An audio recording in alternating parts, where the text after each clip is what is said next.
We are beautifully,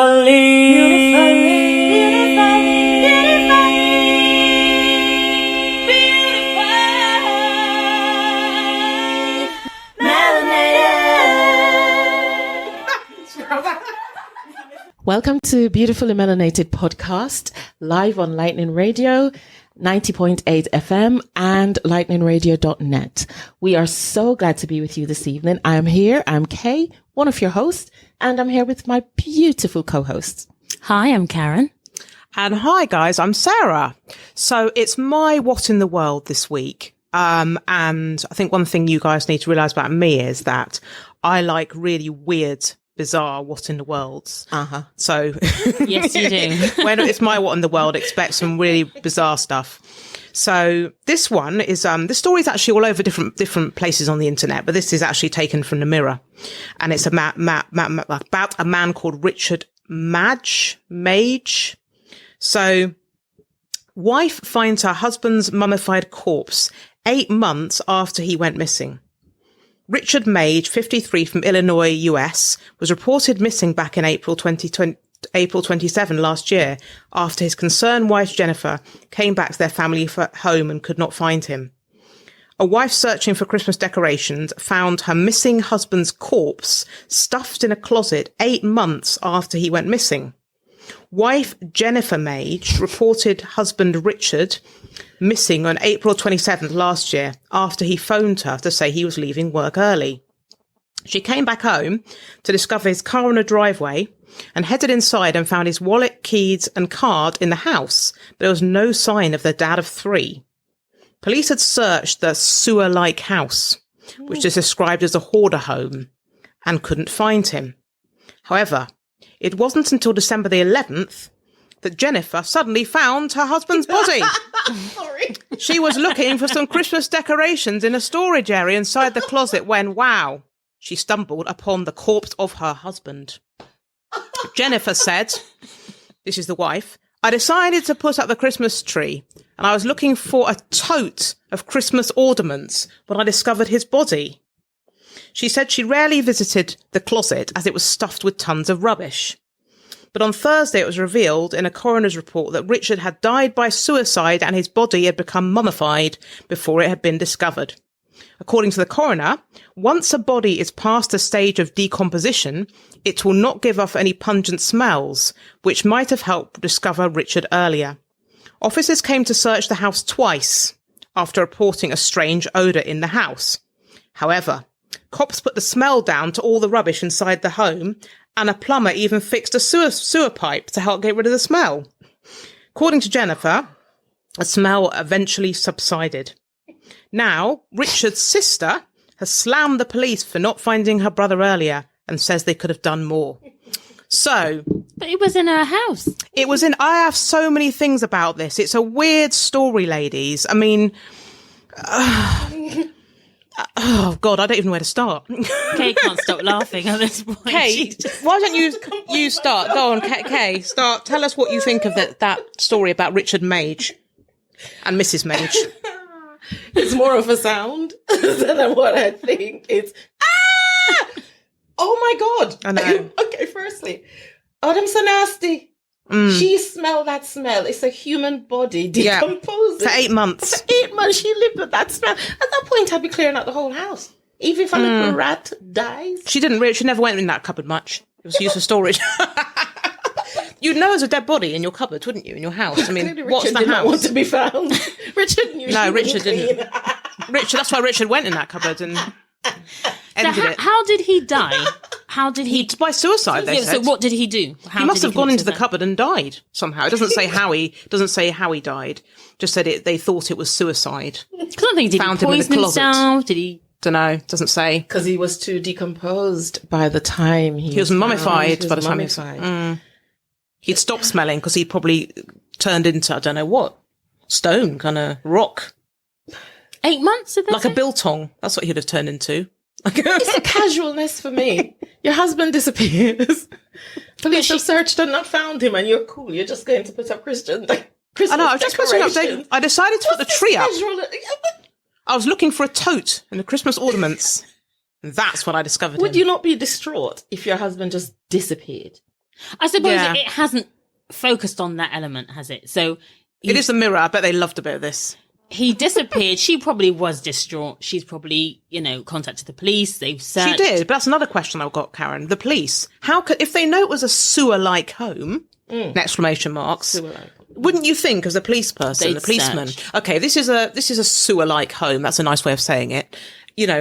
Should we kind of, search it? To be fair, Because- though, you're not looking for the body in the house, True. are you? But you should be looking for it because apparently the most common people to kill partners. But are your partner. they don't know that he's committed suicide. They just know he's gone missing. They It know could he's gone be- missing. Yeah. It could be in the south of France. It could be anywhere. So they're less likely to look in the house for him. I think they still should have looked in the house. They should have checked everywhere. Surely. Yeah, but it's a hoarder home. They would have to get Like quarantine gear and cover Yeah. from head to toe to That's- even do that search. It's got another department, isn't it? I would say so. But the smells, well, they came twice, the police, and both time nothing. But the smell eventually subsided. So, Well, it would do. By then, he was past the point of. yeah, So she's so Decomposition. used to that bad smell. She did get the plumber out. she probably stopped smelling it. She did get the plumber up, but She did. She got the plumber out. She thought it was like a drain, didn't she? Mm-hmm. And what They else said did it she fixed do? it. They just said it fixed. She got the plumber out. That's it. and he. I think the fact that she was a hoarder Yeah, doesn't help because her house was in such disarray that but it says here, Troy police refuted Marilyn's claims and said they undertook extensive searches of the home and surrounding areas. That's even worse. It I is. think they're talking crap at this point because they didn't. Let's be well, real. that's not extensive. Because Because if it was in the cupboard, yeah, exactly. It's not How extensive, is it? It's extensive not could it have been? extensive. It's not extensive, is it? Because it's obvious. You'd open the cupboard. It's like those murder movies when someone's crouching behind something. It's obvious they'd have been killed, or under the bed or something. I didn't look under the bed. It's a bit poetic, though, that they were hoarders, and in the end, his body was hoarded. Oh no! Sorry. I can't.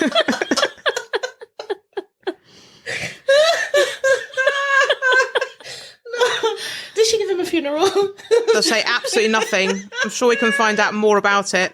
I don't understand how you can live in such stench that the smell of a dead body rotting doesn't alert you to make you think, okay, this is a different smell to the normal sewer smell. Oh, check this out, Kay. Someone's seen more someone has commented on this, and they've said from the photo of the house, which I haven't seen, and I'm going to look at it in a minute, you can see how small it is. No way anyone searching could have missed the body of a grown man. It probably has a little cupboard space which had been used regularly. A very fishy story indeed. It's a bit weird, but so if it's a small house, you couldn't have missed it. you couldn't have Is it- missed Is it it. a cupboard under the stairs? Is it how big could that cupboard be? exactly. That's true. I can't see a picture of the house, but yeah, And wouldn't you look in a cupboard? Trust. You would look in a cupboard. you wouldn't miss a cupboard, would you? Come on, No. and you think because when they went to get Jeffrey Dahmer and they arrested Jeffrey Dahmer, they went straight and didn't they find a head in the fridge? Was that the time? Yes, they did. I didn't watch it, actually. Oh, that's really good, Dahmer. Oh, my God. Serial killing, not me. No. No, I loved it. It's not my Could have watched show, Jeffrey Dahmer. So yeah, that I think they did. Yeah, and I think I don't know, he was eating it or something at that point. But yeah, there was a head straight in the fridge, so they went straight and opened the fridge door. You wouldn't go, oh, I don't know where there's body. It's a smell in here, but we just forget there's 12 torsos lodged in that barrel. Yeah. You know, Could it be that the police thought we don't get paid enough for this? they probably couldn't It's be a asked. sewer-like home. You can't find anything in your house, and you want me to find your husband? I'm not looking. No, I think the police should have not said we'd searched extensively. They should have left that out. They and should not have said just because anything. it was too dirty, it was too stink. I didn't want to catch a disease, and so I left because that would have been my response. They don't want to be caught with their metaphorical pants down, the police, do they? Though Oh, they always are, though. I know. They don't. And there's also talk of 3 children. Now, I take it the children are older they children live there? and don't live there. Okay. Because if they did, they'd have used that again in the press. They'd probably grown up and left the sewer-like home. You know? What? Mm-mm. So, They yeah. raise children in that. Mother of 3. Wow. Oh, wow. I can see. That's the house. That's tiny, look. It's a little. There's it's a no little, way. like a 2-bed cottage that. almost. That's very. There's There no way is they no wouldn't way find a body they in searched there. Very, very extensively. Yeah. Yeah. I'm just wondering if she. What area knew. is that? Illinois. Okay. Do you think she knew he was in there and couldn't be bothered? Possibly. I think she's obviously got some serious mental health problems, hasn't Because she? she must know his pattern. He says, I'm on my way home. The car's on the drive. Wallet, cards, blah, blah. He's home. Does it say that they found those sorts of things? His car was on drive and his wallet and things like that. Everything was there. Yeah, she came back home to discover his car on the driveway and headed inside, found his wallet, keys and cards in the house, but no sign of the dad of 3. Yeah. And, you know your partner's patterns of movements. Doesn't mention a phone. Doesn't That's say true. that. Did she not ring his phone? Yeah. I just think she just was probably away with the fairies at that point. I think she was glad he's dead. Or he went missing. She might have been just glad, thank God. Because it seems quite weird if she didn't she never kind of reported him missing or anything. Like, I thought she had. I thought it said that she had, because why would the police have come round? She must oh, have sorry, reported she him. did. She did. Was she reported missing back on April 27th last year. What I'm saying is I'd be so frantic if my partner just disappeared off the face of the earth. Could that not be murder then? That's what I'm thinking. It says how do they know it was suicide as well? Doesn't say. Because Doesn't say. because if his body's so decomposed, how do they know how he killed himself or how he died? I Exactly. should say. And could it not have been murder? I'm thinking. Well, she could have got him murder, shoved it, and then she stuffed him in the closet. And she knows full well how dirty the house is. Nobody was coming in. No one's going to come in, so that's Yes. perfect to stuff a body in. Exactly. And now she's gone looking for Christmas decorations as if your partner hasn't Yeah. just disappeared off the face of the earth. Yeah, so does she not use that cupboard for anything other than Christmas decorations? Because why wouldn't you? Had she not gone into the cupboard for something else? Does it not store anything else other than dead bodies Other and than Christmas Richard? decorations? She was looking for a tote for the Christmas tree, Karen. So I can tell you. She says she rarely visited the closet. So rarely. She rarely visited the closet as it was stuffed with tons of rubbish. But still, wouldn't you? Why would he choose to kill himself Inside a in the cupboard? closet with tons of rubbish. I mean, but then again, if he was really seriously mentally ill as well, and he thought he was somewhere else and he wasn't. I remember they were both massively delusional and living in a false reality. That is true because hoarding is in the DSM as Yes, a psychiatric disorder. And if they're both living in it. And so they're both hoarders. Yes. They both have enduring mental health Yes. problems. Yeah. But how bad does it have to get for you to bury yourself in rubbish and take your life? Right? I mean, isn't that something even past that? And if you wanted to be free of the rubbish, being under it is, Richard, that was a bad move. That was... Exactly. You could at least die in the open, man. Get some air. Bury yourself. That's what I'm thinking. It's more than, to me, that's some kind of delusion, isn't it? Yeah. To bury Yeah. yourself in rubbish to die. God, that's terrible. And maybe poor Jennifer, she couldn't lift him up. She's like, well, you have to go stay in there now, innit? Yeah. Yeah, She could have been Jesus. killed. I think it makes more sense for her to kill him and shove it in the closet, doesn't it? Yeah. Thinking. That's why To I'm die questioning. inside a closet, you've I'm got to be really questioning, odd. Very strange way Is to go, this isn't it? not murder, you know? I don't know if it's suicide. I'm not sure. But sure. she's clearly unwell, so maybe Yes. there's no point prosecuting. It's not or going to get even anywhere, is it? investigating anything else because there is clearly a mental health disorder there. Deeply unwell. Yeah. Then might she not pose a threat to other people? How? Well, if she's that unwell to the point that she's murdered, murder's murder, isn't it? Yes, but maybe Richard was getting on her nerves. That doesn't make it okay. Yeah, I think, it's true though, with partners, there's so many, when I spoke to a policeman, he said there's so many people snap and kill their partners, you wouldn't believe it. He said he said You're it's very more likely rare. to be killed by your Yeah. partner. Yeah. So it's very rare that you find like a serial killer, he said these days, but a lot of people will just have an argument, snap, and they'll kill their partner. She said that's quite more common than you think. Yeah. I'm starting to really think this might be a bit more than meets the eye. Yeah. Well, Richard Mage. Well, I'm telling you now, Jamaicans got it wrong. Dirt can kill you. Clearly. No, Jamaica's got it right. That's what they say. They used to say only thing soap and water cannot clean is sin. And dirt can't kill you. Well, dirt did kill Richard. It did. Unless he died from the toxicity of the house. You know, it can get so toxic in there. I used to watch those hoarder programs. I don't anymore because they're just gross. And also they're quite disturbing, aren't they? Yeah, very disturbing. Just living in these horrible conditions. But it could have got so toxic in the house, he could have died. And she could have thought, oh, thank God for that or something. I don't know. And stuffed him in the cupboard as well. Because you're right. It is weird to be found to die, to choose to take your life in a cupboard under a load of rubbish. Because you have to swim through all the rubbish to sit there to try and take it. It seems odd. Very, very odd. It's They could have worn hazmat suits, the police, if they were really going to be. Okay, so you were like home, but you could dress like you're at the site of an infectious control disease center, and cover up from head to toe, and just have a good little poke around. But maybe Richard didn't want to be found. I don't think Richard did want to be found. No. And Jennifer's putting up her Christmas tree. That is the most bizarre thing. It's a shame they didn't say whether he had a funeral after that. No, I'm just looking at another report on it. Yeah, it's just the same old stuff. Car parks, keys, etc. Couldn't be found. Sewer-like odor in the residence. Yeah, they returned twice. Again, couldn't find him. Same sewer-like smell in a residence. So the second time they came back, the same sewer-like smell was present. That should have alerted them. The same smell? They don't know what the decomposing body smells like? It's just mad. Something or something.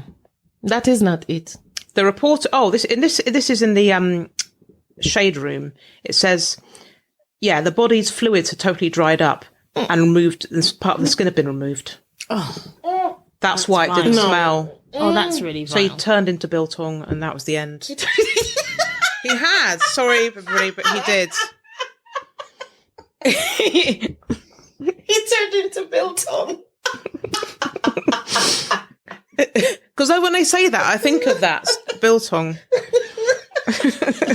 Are they going to just torch the house? Yeah, they might as well. You can't clean that. Just raise it to the ground and start again. Yeah. You cannot clean that house. No. I wonder if she got life insurance money. Does she still live there? I don't know. It doesn't say. How could she, Karen? I bet she does. Well, she lived there for 8 months while it decomposed. She sat there. It's gone now. I think she knew. She knew something. Because but then she was really, really, really ill. It's in psychosis. She wouldn't, maybe she just thought, oh, it's wonderful. My house is, I wouldn't know. But it's pretty twisted. And I think the police should have probably done more. But then again, I imagine this happens, well, not necessarily, in a cupboard, but I imagine a lot of these hoarders may die within the hoard and have to be pulled out. Not be found for weeks. His sister is complaining that the police didn't do enough. That's right. Did she look? That's right. That's the end of the article. It doesn't say about her. Did she not visit her brother? Probably not, because often when I've seen in the hoarder programs, Kay, often they're not visited, are they? That's true. And often they live alone. No, they don't. You're not allowed to. Yeah. Yeah, I couldn't. Would you work with that type of client group? No. No, nor would I. Me too scornful, and my skin would crawl and itch. No. Yeah. No, this is not my calling or my portion. Sit in the middle of the hoard and help them decipher what's going on in their lives. Mind you, I've seen programs where they sort of arrive at a place where they really need help, right? They get to a place where they want to change, and people have gone in and house. Oh, they go mad when you do house clearance. They go really upset. They do, but what I'm saying is, I think once you get to the point where you want to change and you don't want to live like that anymore, and you're ready for someone to come in and help serious you. therapy at that point. Because the thing is, when they clear everything away, you can't just dash it all away, because they'll some of them get suicidal if you do that. Exactly, because there's an emotional attachment to everything in the house. I have seen programs where they have done that, and they've sort of separated it out, and they've said, all right, what do you want to keep? A lot of patience, and they go, oh, I don't want to throw it away. I can do that. Yeah. Oh. But it's amazing, the transformation once they've done it. But do they keep it? What I want to know, does it go back to that's again? the thing, is that I guess they'd have to have therapy Ongoing to ensure therapy. The only that one it I doesn't know of in real life, Yeah. within a couple of months, it was back to the state it was. Right. It's an illness, isn't it, really? Yes, it is, yeah. So you'd Wanting have to cling on to... you'd have to treat the illness. Yeah. Yes, at the root. And at the root. Otherwise, you're right. They are at risk of just doing the same thing again. Because they can't help it. It's a pattern, isn't it? Yeah. It's compulsive. And a lot of the time, these hoarders, I find they're quite elderly, aren't they? Some of them, and they've done it a very long time. Been lots of young people, not young, but I mean, families. I think it's just a whole range of people that hoard. I don't think it's necessarily older people. I've never heard of a young person. No, I haven't. No, not young people. Not we're talking about up to the ceiling kind of. Well, but it's time, isn't it? How much time has this person been able to sort of accumulate this stuff? Depends also the what they're older hoarding. you are, the more time you've had to accumulate it. Yeah. But I do know some people who are not elderly who are hoarders. Really, like living in a house you can't come into, and it's Yeah. wow. I've not met anyone elderly, but I mean, by looking at those programs, there's one man. It was weird. He hoarded newspapers and records, and he'd sit in it. He was obviously psychotic, must have been. He made a room in his house out of newspapers, and he sat in there with a little stove, a little gas stove. And they're like, oh my God, because it one What to eat thing. from? Yeah, he eat from a gas stove, and he'd sleep on the floor and sit in a newspaper room that he made in his house. And it's like, that is extreme. They were just saying to him, you need to come out the house now, because obviously you could die in a fire. Of course. And they tried to show him that, look how hard it is for us to even get in this house. And he didn't want to know. Wow. So, Mind you, all right, that's a really extreme case. But if we think about, I don't know, people who hoard generally, not to the animal extent hoarders as well. that we are talking about tonight. But I mean, for example, I have got clothes in my wardrobe that I haven't worn for more than 6 months. And they do say, if you haven't worn it for 6 months, you're not going chuck to. it. They can go Give it to away. charity. They can My go. size changes regularly. So if I'm a size 16 for 6 months and then a 20, I'm keeping my things. That's the thing, isn't it? 'Cause- But that's not yeah. hoarding, though. That's not not hoarding. hoarding. No, I'm not saying hoarding it's- was the illness, isn't No, I'm not saying hoarding. I'm just talking about people who keep hold of things, it? Okay. perhaps unnecessarily, more than we need to. Because it's a slippery slope, isn't it? I'm not saying we're going to become hoarders. No, I'm not there's no suggesting that. way. I'm just saying it is good to have a bit of a declutter. And I think some people are more likely, more able to do that than others. Yeah, I was you're just right. talking They about, are. Yeah, you know, that's true. I know some people. And then there's also some people I find it's in the family. I think, yeah, I think Yeah. it can be. I'm brutal learned with the behaviour. black bin. Give me a bin liner and everything So my love, I goes. just hold on love to nothing. book that recycling like- centre straight up. I remember when the children were very little and I wanted to go through their toys because obviously, they grow out of things, don't they? They don't play with things anymore. And that was really quite difficult, like, working out what do I throw? What do I keep? What do I throw away? And then, little one hanging on to the teddy saying, no, don't get rid of that. But they haven't played with it for like 2 Yeah, years. that's what I say to Naya with all her Sylvanians she's got up there. It's Yeah. like, okay, it's time to sell them. And I say, look, we can sell them on Marketplace. We bought them on Marketplace. We can sell them on Marketplace and put the money in your account for you to buy something you want now. Yeah. So, but it's still like, oh, It's I know what you difficult, mean. isn't it? Yeah. So we do grow attachment to our things, don't we? Mm-hmm. So, that's what I was just sort of drawing comparison. If your relative was hoarding, how would you support them? Good question, Kay. Go in. I would, sure. if they wanted the help, because like I say, not everybody is ready for that kind of help, but if they wanted the help, I would go in and say, okay, I've got my gloves on. Let's go. Let's separate things that you have to have, they're necessity, things that you would like to keep, but they're not necessity, and things that we are going to get rid of. And we separate it like that. I think and we'd it's start. hard because knowing what I know a little bit about and working with people, a few people that have had this kind of situation, they have tried, but the relative is not having it. The relative does not want. Well, then you can't do anything, can you? It's like anything. You can only help someone if who they want wants to be helped. Yeah, leading a horse to water. And that's any illness. Yeah. This is no Yeah. exception. Yeah. But if they wanted the help and they said, okay, let's do this, it would be difficult. I'm not saying it would be easy. I get them but- therapy. That's what I was thinking, I get them Sarah. therapy and I'd help them with the physical movement. Yeah, exactly. But Yeah, I would get them a therapy Yeah, because they'd probably- otherwise there's they'd just no probably- point in doing it all. Oh, Yeah. Only one person that helped somebody did it all. And then a person just did it again, back again. course Just they all will. that Yeah. time of. Yeah. But I guess also that's still a process though. It's still a necessary process. Yes, it came back again, but they did go through the process They of did. doing They had it. amazing things actually in there that really. Yeah. So got actually, money in. maybe it's not a waste of time. I think the person was Gutted quite- yeah. when they did it again, because they thought, oh, that's my. But I don't think we should. I don't think that's the point. I don't think you can look at it like that. It's incredibly stressful though for the relatives. The relative- yeah, it is. Having to watch the person they love disappear under piles Under and piles, piles Yeah, of I can't think of rubbish. anything worse. Of course, yeah. So I can't think of watching that person suffocate with it. And I think it must be so impactful on your emotional well-being, on your mental health, totally. because I know that if I'm working at a desk and it's full of clutter, I can't even think straight. Same. No, I same. can't think. I can't. Same. I'm the same. It's like it sort of. But it's how I've been brought up. Represents My parents are they're very, very clean and tidy people. And I don't feel comfortable unless my house is clean and tidy. Tidy, yeah. That's just me. Yeah. And it doesn't have to be tidy all the time, but I'm saying I can't live in dirt. No. I can't be in dirt. No. And then some people grow up like they can be. That's what they like. They just Well, I think you become accustomed to something, don't you? You get filthy used to like it. Yeah. nappies thrown on the floor and all that. Ugh. I don't know if this is researched or, but anecdotally, my experience of people who have hoarded, it's on the back of a loss. that they can't bear to process. And so the hoarding contains the anxiety and the grief. Like Jimmy Savile. Yeah. And that's why the letting go is so hard, because you're taking the thing. Now they have to do the grieving and they don't want to do it.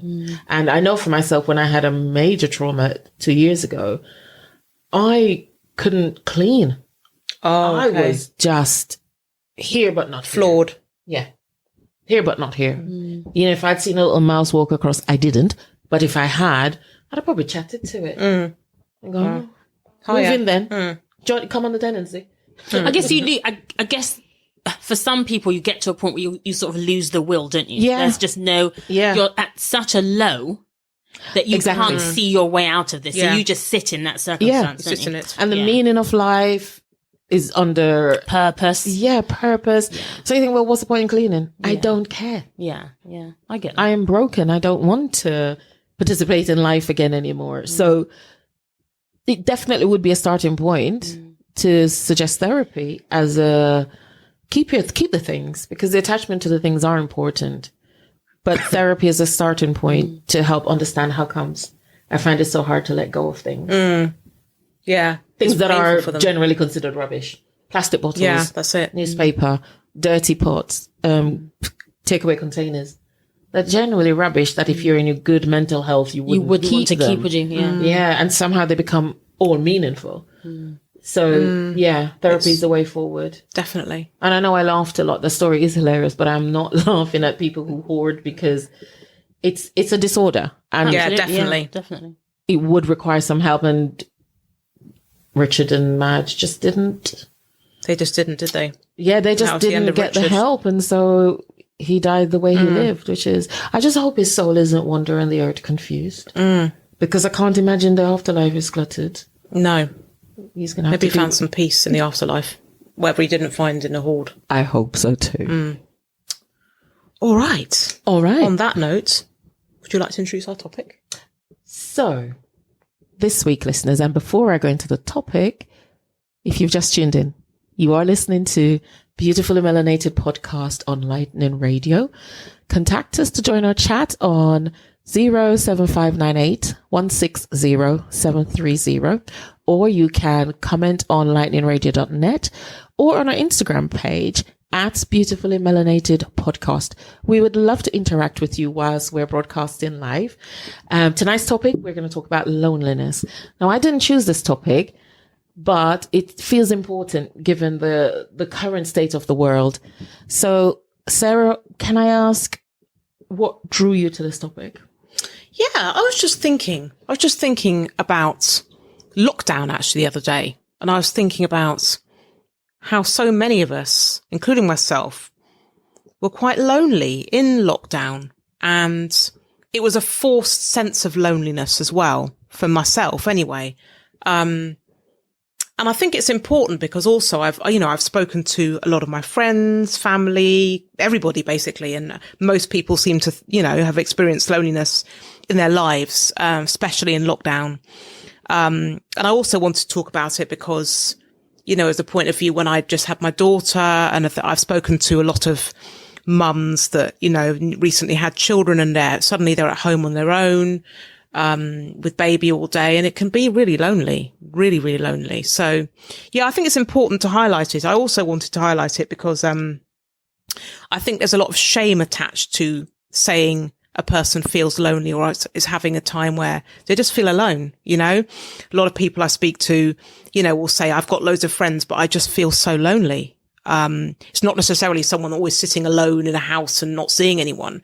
You can be, I've spoken to some people that are, very popular, but they're so lonely. So I think it's important to highlight. I like to highlight subjects that are not spoken about, and shame is one of them. So yeah, that's why. Okay. So, Karen, what are your thoughts? Yeah, I guess I second some of what Sarah was saying, in the sense that I think when we think about loneliness, we're thinking about, people who live alone. Or people that don't have lots of family around them, that kind of thing. But like Sarah quite rightly said, you can be in a room full of people and still be lonely. So I know for myself, during lockdown, I thought that was very difficult. I had a really difficult time because I'm very social. I like being around people. I missed going to work, for example. I missed that sort of social interaction. And so, yeah, lockdown for me could have been very lonely, but for the fact that I have good friends. And I'm very lucky. I'm very blessed. I have never joined so many WhatsApp groups in my life. Trust. I was completely zoomed out. So was I. Yeah. We all were, yeah. Breakout rooms. I learned how to use chat I rooms. never did. You learn how to do breakout rooms? Oh, yes. Did all that. Zoom became my best friend. But loneliness can be so painful for so many people, especially when you don't know how to come out of it, because I think we all lead such busy lives, don't we? We're all so caught up in our own little rat race and what we're doing. And I think for me, it's really important to just reach out to someone, let them know that you're thinking about them, even if you can't be together physically. I think It's hard though, don't you think? I mean, I think lockdown was, even though people were friends and family, or mainly my friends really, were there on the phone or whatever, I still felt lonely though. yeah, because we're used to human interaction. And that was the annoyance of it. Yeah. That was the frustration of it. I am being told I cannot see my friends I know. by somebody else who actually doesn't give two hoots about me, really. Do you know, I didn't feel lonely until the third lockdown. Oh, that snowy one, that cold, Honestly, snowy, I that thought was I was going echoing. to lose my mind. It's horrible. What was difficult for me was that I was in Bluewater. I remember shopping, right? It was just before Christmas. And so my children and I were getting ready for Christmas, going away to spend time with my family because they live in the Southwest. And, then we had this announcement that said you can't go anywhere, you can't travel. I was like, Yeah. excuse me? Sorry. We went anyway. You did Oh a my Matt God. Hancock. I did indeed. I did. Absolutely. And as I drove down the motorway, I kept seeing signs saying, Tier 4, go home. Oh, yeah. Oh, my oh, goodness. But we kept going. Of course. Because, being with my family at Christmas was everything. And my kids were like, Mum, I know what he said, but we need to leave. Yeah, yeah. I think everyone thought that at Christmas, didn't they? Exactly. I mean, I want to differentiate being alone and feeling lonely. Yeah. I didn't feel lonely in lockdown because I wasn't alone. I had my children. We had great times. Pace of life had slowed down. The sun was just marvelous, and we spent hours in the garden. And It we was. went I on remember long that. that walks. was It was quite really nice. sunny, yeah. that That was was quite nice. Really, The and first one warm. wasn't as I bad. loved it. The first one was like a novelty, but I remember the Yeah. last one was By the just third hideous. one, it was just no. And because I don't get a lot of time on my own, I really enjoyed not having to say yes and then don't turn up, because that's my thing. You invite me and I'm going, yeah, I'll be there. And then the day comes that I'm not going to be there. So I quite enjoyed that. I couldn't go anywhere. I loved it, but then I love my own company. So feeling alone is not something I experience very often. I think the one time in my life when I felt alone was when I got divorced. And because I came here after I married my husband, the cutoff from that side of the family, that felt quite isolating, and I did feel alone, and I couldn't exactly go back home at that time. And it felt like nobody really understood what it was like to become a single mother. And so when your status changes, whether you're widowed or you're divorced, but something changes your status and you suddenly are moving through life on your own. I lost all our couple friends because I've become single, and that's that the just thing, didn't isn't it? fit. Yeah. That's the thing. And that's it's so important to kind of highlight, isn't it? Because you kind of have to almost make a new set of friends. And then I feel that when you have a partner and then suddenly your friends that are single, then they kind of don't want to maybe hang out with you anymore. So it kind of They didn't. I mean, women were clutching their husbands like the latest Prada bag. Really? It was hilarious. Oh my God. Like, I don't even want my own. Why would I want yours? Were they? Oh no. Yeah, they were really anxious and nervous because a single person is now there, and Right. you could see their faces thinking, "Is my husband going to go off?" That's the house?" actually, I'm going to unpick that. Go on. I want to ask, what specifically did you notice somebody doing that made you think that? And obviously you're not going to disclose names or anything, but I'm saying, what behaviors did you see? So in church settings, because I was still in the church at the time, women who never generally sat with their husbands were now fastened to them during church services. I was part of the praise and worship team, and we would rehearse of an evening and they weren't there and suddenly they all popped up to the rehearsal. It was just so weird. Everything was weird. Or if I say, can so-and-so, I won't call any names, can he come over and have a look at my tap or something? Normally it would be, yeah. Now it's like, not sure. Wow. We're going to come. We are going to come. Together. Yeah. Yeah, we. Is that? Do you think that's a church thing or that's a general thing? I mean, that seems odd to I me. think that's an insecurity thing. But en masse, women en masse. It was their husband. odd. How strange. They were so insecure in their relationships that, I then became a threat. And I don't think I'm alone. Do you know what's interesting though? I was in a friendship group and everyone was a couple except me. Right.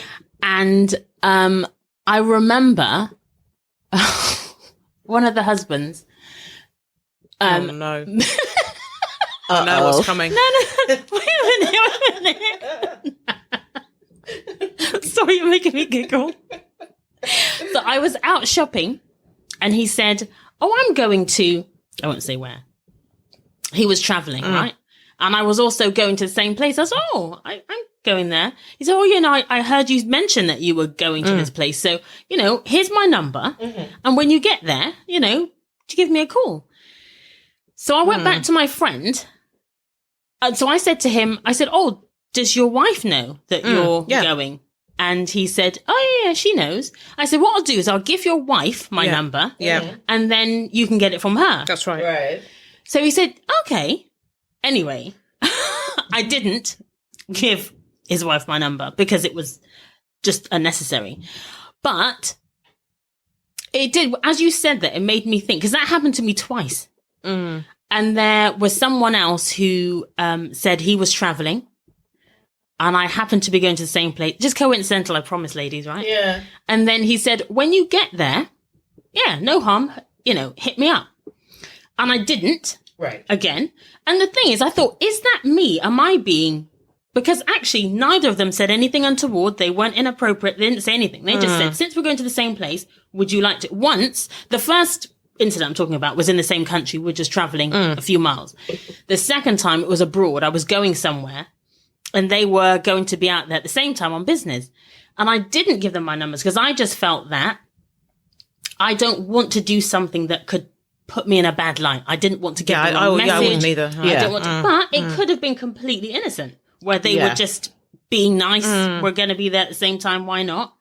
But you see what I mean? So sometimes you can read more into something than is fact. I just would feel, I just would feel a bit odd about giving somebody my number. There's something about it. I don't know. Like you're the single woman. Yeah. He's in a relationship. Your number shouldn't be a thing. You could just say, I'm going there, you're going there. Isn't that funny? We're both going to the same remember, place. I know them through, it's a friendship group. Okay. Oh, okay. You see what I mean? Okay, we're all, they are all couples. I was in a couple. I see. Yeah. But and then I you became single. Yeah. Do you think, though, you just got a gut feeling that it was a bit off? I just wasn't about to let it be anything else. I just thought, on the odd chance that I can't. And that is what I found isolating and lonely. I mean, the friends we had together were mostly my friends, in honesty. But the ones we did have together in this part of the world where we lived, it changed. It really, really changed. And I've learned to adapt, but I'm not alone in this experience. Widowed women, I've had clients who've been widowed and they say the same thing. They lose a lot of friends because they're now single through bereavement, but they're still treated as if the dynamic cannot now accommodate them. So did you not have they're lots lonely and isolated. Did you not have lots of friends that were just your friends and not Oh yeah. friends? I mean, he's not one for friends. So did that not stay the same? it did. It did. But I was saying that's the only time in my life when I felt both alone and lonely. I think that's a huge transition though, isn't it? Yeah. Divorce is massive because it's life changing. Yeah. Because, absolutely. when you get married, you are going through life with a partner, with someone else. And when that is severed, you're now going through life on your own. So that's monumental, isn't it? And I think that's I worked in bereavement for years, and a lot of widows and widowers have felt incredibly lonely after the initial shock and grief, people disappear and nobody really checks in on them, and they would love to be a part of something. But in fact, one lady said to me, friends would dodge her. They would literally dodge her in the supermarket. And she could see them dodging her. Was she divorced or was she widowed? Really? Widowed, That's really unusual. Yeah. Because it's not, you know why? Because people don't know how to talk about grief and handle grief. So rather than say, how are you? How is your heart? They just avoided her completely. See, when my mum was widowed, I don't know, she might beg to differ, but I felt as if she had a lot of people rally around her. I felt that she had a lot of friends, lots of support.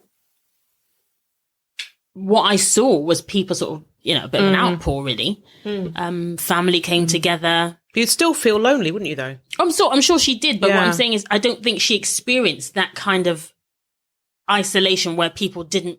Oh, yeah, you didn't know what I come mean? and see it. Of course, not that kind of. I mean, when you're poor people in a nursing home sitting alone in a broken chair, like, oh, I've heard horrible stories about people never visited, and stuff like that. Oh, yeah. I mean, I had a neighbour and lovely, lovely woman. She was an alcoholic, actually. And no one ever visited her. She had, I think it was 2 children. One never came, and then she had one son who visited very, very rarely. But, she spent a lot of time on her own. That, to me, is what I'd hate. That's one thing I'd absolutely hate, to be, alone in a house, unable to leave it, just disabled in a house alone. That would be awful. Yeah. Till death.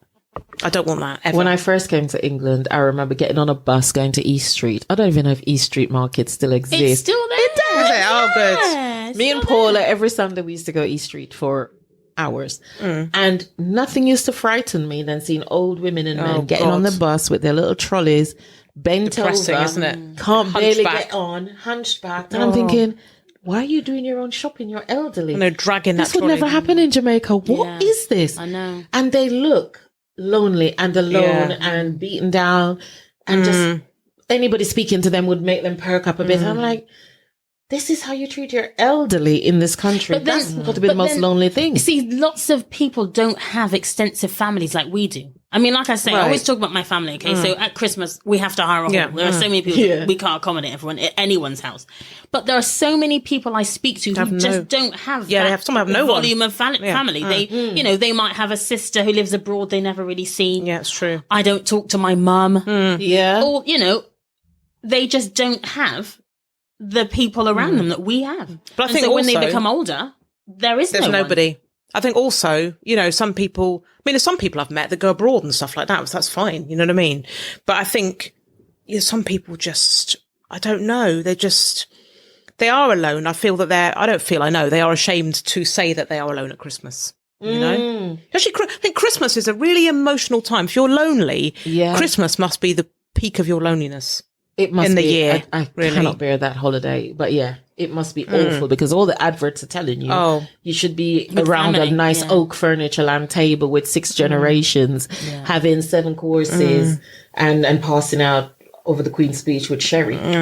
And then you have people who are in nursing homes or people who have no one else because their family's small and everybody's died off. It's horrible. And you'll see in the last 2 years, I don't know if you've noticed, the adverts have been changed slightly to accommodate the shift and change in families. But some people have no one, and people have gone to sing carols for them, bring them food on Christmas Day, invite them round to theirs on Christmas Day. That was also, actually, now thinking about it, a time of year when I did feel lonely because I wasn't with my family. And I hated it for that reason. Because there is no substitute for your own family. And then they would all get together and I would get calls from Jamaica and it's so noisy. And even if, it wasn't a big celebration, the fact is they were all together and I am here. Yeah, that's hard. Really hard though. That's hard. I hated it. That's hard. And I really felt hard. that every single year for 25 Christmases. Could you go home though? Well, I say home. Do you know I've never been home at Christmas time? Have you not? Ever. Would you not like to? I would now. But the kids wouldn't have back then. Might they've tried Yeah, I'm blaming them.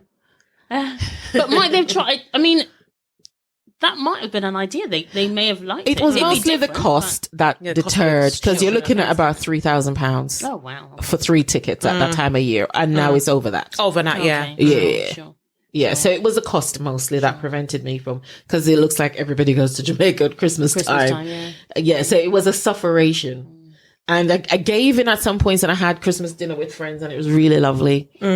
But I've had to really amend my idea of what Christmas is. Yeah, of what Christmas is. I think that's a really good point, because I know people who are not with their families at Christmas, and that's through choice. They choose not to because they are not close or for whatever reason, but they have found comfort with friends and people that they've met along the way. I don't think it has to be family. No, definitely not. No way. It's whoever you feel you've made your family, actually. You know, and that can be, it could be anyone, but I think for you, it was difficult because you wanted to be with your family and physically couldn't because of the distance. And I get that. Yeah. I don't know. I think over the years, like I say, I'm really, really blessed. I do have a fantastic family, but outside of that, I still have made really good friends. And if I had to be here, I know you ladies would welcome me. Of course. Yeah, of course we would. Of course. Yeah. Eat me turkey. Yeah. Don't eat turkey. No turkey. No, won't eat turkey. Why would you eat that I'll eat a thing? little bit, but my daughter still loves turkey. I'm not going to make her eat her favourite animal. I love turkey. And fish. No turkey, but I have spent amazing Christmases with friends, and we'll be up dancing till midnight. Playing all the reggae, Exactly. the rum, the Christmas cake. It's been brilliant. Yeah. But some years I just wanted to be with my family. I understand that. Yeah, I do. And then I would stay home when that feeling would come. I would just stay home because I thought, what's the point driving down the motorway to South London? I'm going to be in a mood anyway. But yeah, that I think we can do better on, because it's much more of an inclusive thing in Jamaica. People don't lock their doors, and you don't feel like you can't say hello, it's Christmas Day. Whereas here I feel very much like I'm intruding. That's a really good point. The weather doesn't help, does it? Well, no. Yeah, I think culturally it's quite different here. I think we don't have so much of an open door. But it's here, it's south, because I know my family up north and my friends in Manchester, my family in Leeds, they are open door type people. They are northerners. Yeah, they are like, mum lives down the road, friend over there, my friend's lives behind me, she lends me a vacuum. Like, they're very nice. Yeah, they're very in their community, my family where they grow. Yeah. It's here, it's London, it's south. So it's the south that doesn't know how to do community and family. I guess it's the pace of it, isn't it? It's like when I was in London, I loved London, loved living in London, but for some people that can be really lonely. Very. London will be very, very. As it's the hustle and bustle, and it's so much, there's so many things to do, so many places to go. But for a lot of people, that's really, really lonely, because London's always moving. It's always moving. You're like passing ships in the night, aren't you? I think London now, I mean, people that have lived in London all their lives and stuff, obviously they are still there, but I guess their neighbours have probably sold their houses, been moved on, or something. You know, you wouldn't have that. I think my friend up north, my family, they've lived there all their whole lives, so they know everybody on their street. It's very different than London. You never have that anymore in London, really. So you're kind of isolated. Sarah, that might be the difference. Relationships are lifelong. In that part of the country, whereas in London, you don't even know your neighbour. No, if you say hello, some people don't. I'm being I'm generalizing here, but a lot of people don't know their neighbours or don't like them. But some do. It's interesting you say that, because I lived in London for a while, but I'm not from London. And I think if you're from London, the people I've met who have lived all their lives in London, there seems to be that sense of community, right? So I know people who live in South London, and there is that sense, they've gone to school together. Oh, they know people in the area, but I'm saying not next door neighbours. They don't have that next door neighbour. Let me borrow a cup of tea from you. I don't find we have that in London. Oh, what?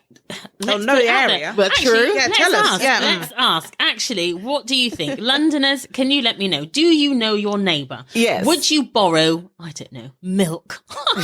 Maybe not milk. Would you open your house to them on Christmas Day? Yeah. What's a big ask? I don't. That's a big ask. Just if they want to come in and have a little something and leave again. I don't know that I would do that with. I would. Mine. I would. Know your neighbours well? I do. I do know my neighbours well enough. I would do it with my neighbours opposite brilliant. me. Only one. Only my neighbours opposite me. It depends who your neighbours. Actually, I shouldn't. I had the most amazing neighbour. Lovely, lovely, lovely Nigerian lady. She was absolutely lovely. She'd buy my kids presents. I'd buy her grandchildren presents. I mean, she was. She calls me now, and she's been gone about 7 years. Really? Kid you not. Wow. Lovely. That's nice. She rang me the other day. So, Karen, how are you? How are the kids? Anyway. So yes, there are people that you definitely gravitate to. Yeah, definitely. She was a lovely, lovely neighbour. The neighbours I have now were cordial. They're lovely. If my rabbit escapes, they'll say, excuse me, rabbit's next door. But would I invite them over for Christmas? I don't think I would. Not because I don't like them. Yeah. We're just not on that Christmas dinner level. It's true. Christmas dinner is quite an intimate thing, isn't it? I was thinking about sitting... But why is it intimate and so exclusive? I don't know, Kay. I just think when I was sitting around my Christmas dinner, wasn't my Christmas dinner, it was my partner's sister's Christmas dinner, but I was sitting around the table thinking, I like these set of people, but how would it be then if my neighbour that I say, the neighbours I get on with, how would it be if one of my neighbours I kind of know but don't, vibe with in that way was to come and sit at that table? It'd be very odd for me because I feel I couldn't really be me. I'd have to be a different version of myself. See, I more see it as, when you watch movies that are set in Italy or southern Greece or places like that where they have long tables of They've got that in white Switzerland. tablecloths and the whole community sits Love and it. eat together. That is what I would love on Christmas Day. I'd love to have the homeless, those who are in foster care or who have just left foster care and can be in that middle of no man's land. Okay, yeah. I would love to have people who live alone. Yep. And we have this big, massive stretch of table and we all eat, exchange jokes, cultures or stories and get to know each other and eat ourselves silly into a food coma. See, that sounds, I would love that. That sounds to me like a summer fair. I'd like it at Christmas. See that, and I Yeah. guess that's what's different. So I remember the Queen's Jubilee. I'm sorry to bring up the monarchy, but it was the last time I remember, though, right? That kind of community spirit, like where the whole street, everybody came out. There was a table as long as the street, right? And everybody, we had, I don't know, you name it, the food was there. People you don't normally talk to, just in your area. Everybody came out to celebrate this thing. And I know, the celebration was Not a monarchist. slightly controversial. However, it was community. And what I'm saying is, I think we've lost a bit of that. So I would also like to do more, I don't know, like street parties were so much fun. When I was growing up. I think in lockdown it was a bit more like that. People were kind of coming that's out their true. houses. People were doing things I know like where exactly. in my street, everyone was coming out their houses and, ladies that would walking their dogs would say, morning, how you doing? Yeah, I'm good. How is this affecting you? Yeah, this is affecting me. Yeah. My neighbour, who I hardly ever speak to, the other side of my house, came right round walking her dog and started chatting to me about her daughter. And you know what I mean? It's kind of like, does that happen now? No. The same lady walks past with the same dog. Does she say hello? No. So things have changed, ladies. It does change. I think lockdown made people have to connect That's right. in a way That's that true. you hadn't needed to before because Yeah. you're busy going about your business. I mean, Yeah, I've never true. talked to so many dog walkers. That's right. In dog my walkers. life, Right. you know, because I've never done so many walks. That's right. I'd walk for hours because Yeah. that was the only entertainment. But I just want to ask Londoners then, is there a sense of community? Do you talk to your neighbours? Do you know your neighbours? If you live in a block of flats, for example, do you know who lives upstairs, who lives next door to you, downstairs? Because I'm not sure that it's a northern thing or that it's a thing that is specific to other parts of the country. Mm-hmm. I think that you can live in London and be really, really pally with your neighbours. It just depends on you, depends on your neighbour, and depends on what part of London you live in. So let me know. If you have any thoughts, please share them with us on 07598 160 730. We'd love to hear from you.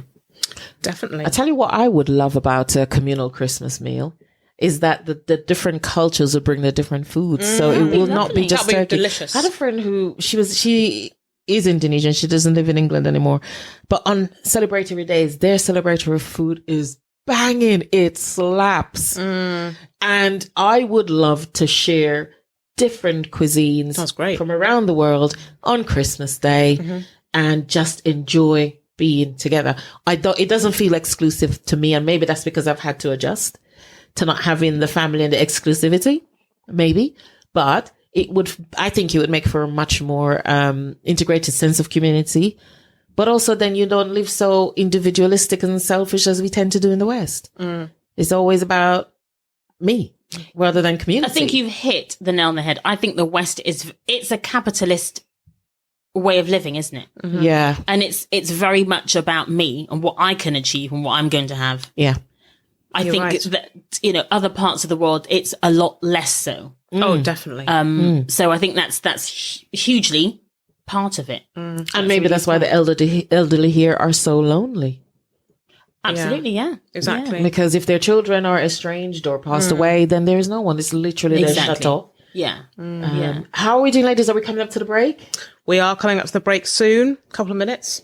Couple of minutes? Okay. So after the break, I'd like to share some statistics I have here about loneliness, but also I'm a little bit curious as to why people get to the end of their lives and have no friends, because I have a lot of friends and I'm wondering how comes, what changes? Is it easy to make friends in your 40s, your 50s, your 60s? My friends are from, I was growing up, some of them. So yeah, I'd like to unpick that a little bit. What makes it so that we don't have friends in our old age? Yeah, definitely. There's so much to unpick when it comes to loneliness. So much. It's an interesting topic. So yeah, it'd be good to unpick it more. So if we could shout out the contact details again. So in the break, we will check our phone. Listeners, we would love to hear from you. Karen posed a really important question to Londoners and maybe those in the Southeast. Are we communal? Are we friendly? Our number, 07598 160 730. You can chat with us on lightningradio.net. And finally, Instagram at Beautiful and Melanated Podcast. Welcome back to Lightning Radio. We are Beautifully Melanated Podcast. And if you've just joined us, we are very, very happy to have you listening. Don't forget the number to contact us is 07598 160 730. So, Kay. Yes. So just before the break, I said I'd share some statistics. Now, this book was published in, it was a while ago, 2011. So the statistics are not exactly, I think the statistics are still correct. I'm going to go with this. Okay. So I'm reading from The Vibrant Relationship. There is a critical mass of scientific evidence to the effect that there is a positive correlation between health and life expectancy and living in a committed relationship or other relationships. Living in isolation, being lonely, or having a weak social network are risk factors in terms of health. Inability to form satisfactory relationships to significant others and, for example, bullying during childhood constitute a lifelong health risk. Literally, the title is Loneliness Kills. The risk of developing psychological illnesses increases when you lead an isolated life. The conditions involved can, among others, be frequent episodes of depression, anxiety, sleep disorder, symptoms of stress, suicidal thoughts, and other psychological illnesses. The risk of developing physical illnesses is shown in literature. There is a connection between loneliness and infectious diseases, heart and circulatory diseases, stomach and intestinal diseases, immune system diseases or allergies, and certain types of cancer. Of course, life as a single person is not automatically associated with loneliness. And you can also experience loneliness within a relationship. Ooh. Oh, 100%. Absolutely, yeah. There's the big one. I was lonely in my marriage. I was lonely at the end of my relationship to my daughter's father, definitely. 100%. Is that because you were both unhappy? Yeah. Yeah. Great. And you just drift, don't you? Yeah. You know, you get to the point you think, we're just not even, living in the same house, but we might as well be living in other countries. Yeah. Do you know, I think you've made a really interesting point. I think it's not so much about the relationship, it's about connections. I think it's that connectedness that you feel to someone else, whether it's a significant other, whether it's a friendship, whatever it is, it's connections. And we are herd animals, aren't we? We are pack animals. And we move in groups.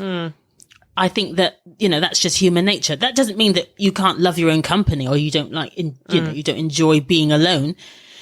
And as the book says, being alone doesn't mean that you're lonely. No, it's just that when you want to have human interaction and you want to connect with others, that opportunity needs to be available, I think. Yes. We are made to be in relationships. Yes, we are. Babies don't thrive if they're not held and Absolutely. be connected to another. So when that's cut off by no choice of your own, absolutely, it can lead to both psychological and physical illnesses. Yeah. So we've got a listener comment in terms of the friendships side of things. Some are lonely in their old age because their friends have passed on before them. Yeah, that's Pretty true. common. Yeah. That's true. That is common. And if you're 70 upwards, you might be going to, I know in lockdown and when COVID was at its peak, a lot of people lost friends. They did. And we're loads. going to a lot of funerals for their friends. Oh, definitely. Yeah. Definitely. That's Yeah. been really hard. Yeah. If they are in a nursing home, I suppose there's more opportunity to at least make a connection with other residents if they are so inclined. But if you're in your own home, Sure. that is difficult to be connected to.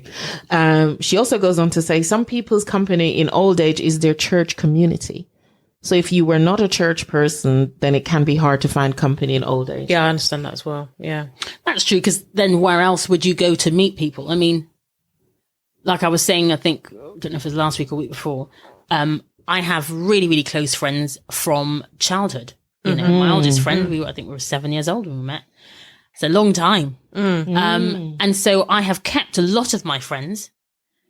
How easy would it be to meet people now? Well, luckily for me, I have met people along the way. I've met sort of people at work. I've met people through my children, you know, the school run, etc. So, yeah. Or just being out and You about. meet loads of people I through think children. You do, don't you? I think imagine if you didn't have any children and you didn't live in London, that would be hard. Say you lived in or another city, fine, but say you lived somewhere rural and you didn't have children. Like, oh my God, that would be hard. What would you, because I think loads of people I know I've met through my children, or my child rather. You know, loads of people I know. Well, that even brings me to something else. And I would be really interested to hear what people have to say about this. So I remember meeting somebody who had no children. This is an elderly person. And they were lonely. They did express to me that they felt very lonely. They didn't have a lot of family around them and they had no children. And it doesn't mean that because you have no children, you will be lonely. Please don't get me wrong. Then you can but have all sorts of 100 children and be lonely. and still be lonely. Yeah, Absolutely. But I just wonder if there are people who have not been able to have children and have felt lonely as a result of that. If, you know, if that was their wish. Must be hard for them. I can't imagine that. Although I know someone who didn't have children, didn't get married actually. Found herself single from 50 onwards until her 70th year. Wow.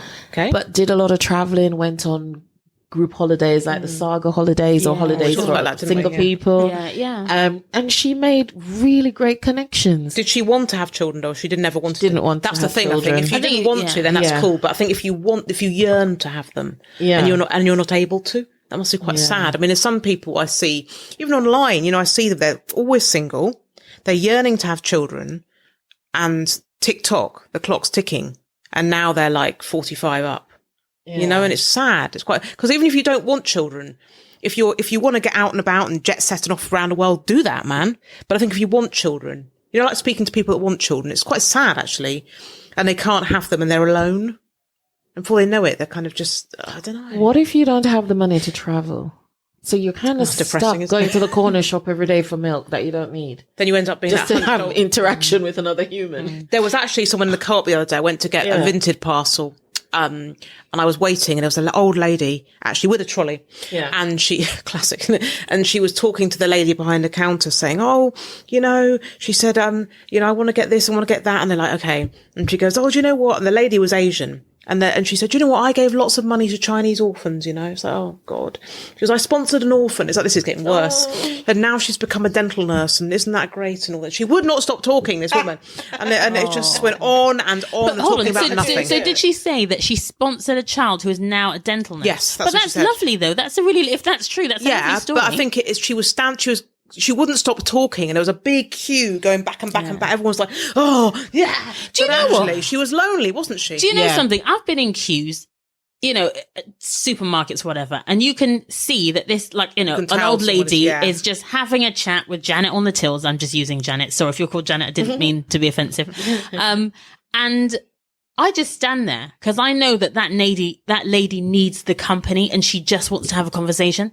So I tend to be quite patient. I'm not. I'm irritated. I want patience. Like, I'm always on the go. So if you're holding up my time in the checkout, So I'm saying there was about 8 I'm people not happy. behind going, oh, exactly.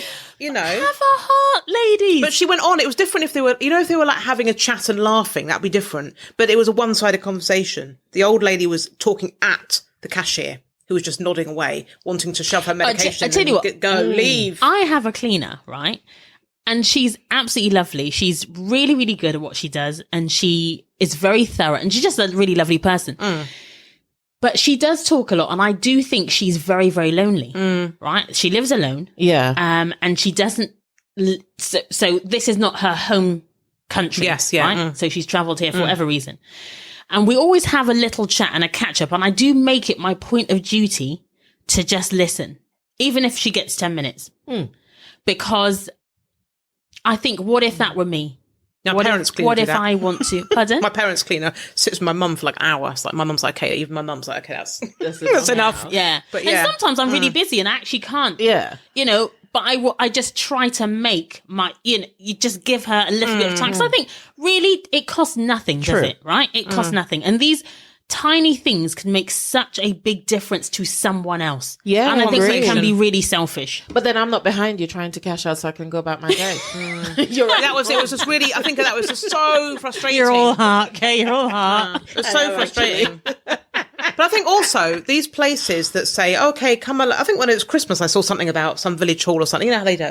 If you're alone at Christmas, come along. But that's also embarrassing. go. Yeah, people might not say, hi, I'm Johnny. I'm alone. Where's this Christmas turkey and stuff? It's just, No. that's like a big arrow pointing to, you're alone, Johnny. You're alone at Christmas. But then you said you wanted to sort of subvert that sort of stigma that. says Yes, I that, do. You know, loneliness is a bad thing. I think it's the approach to it. I'm not sure. I like the idea of people having a space to go to, but I think come along if you're alone. I don't. Is know it if Help that's for the Aged? Or what's that organization that has a little room on every high street for age concern? Oh, yes. What they do? They have groups Okay.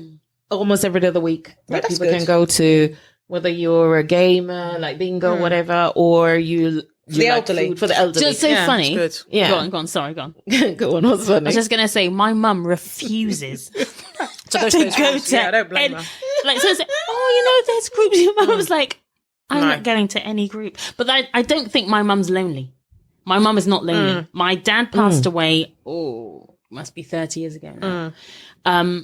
And she never, ever remarried. But I really don't think she's lonely at all. You know, I think she has so many people around her. Yeah. And even, I mean, sometimes she's, I haven't seen so-and-so for a little while or whatever. To my mum, it might feel like a while, but I know that my family all rally around and they all, we call regularly. And your family's big. And so, it's big, so you know. somebody's always, going to pop in. Yeah. And I just don't think she, because I do suggest things. I say, Mum, why don't you do this? Or why don't you... But she just, like, the thought of going to a group, like, hell no, group what?